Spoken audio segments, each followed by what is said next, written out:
Hello everyone, in this video tutorial, we will guide you on what does link in bio mean on Instagram. So, let's dive right in. Instagram captions only allow a limited number of characters, and adding clickable links directly isn't possible, yet. That's where the link in bio comes in. It's a single clickable link in your Instagram bio that users can tap to be directed to an external website or landing page. So, now talk about how you can add a link to your bio. Open the Instagram app and navigate to your profile page. You can do this by tapping on your profile picture in the bottom right corner of the app's main screen. Once on your profile page, tap the Edit Profile button, located near the top of the screen.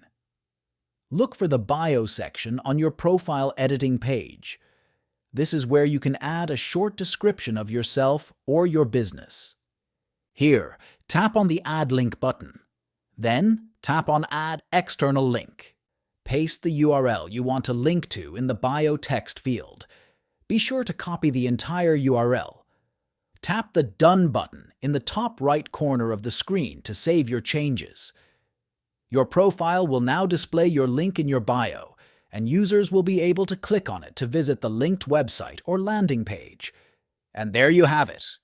If you find this video helpful, don't forget to subscribe to our channel for more tutorials. Thanks for watching.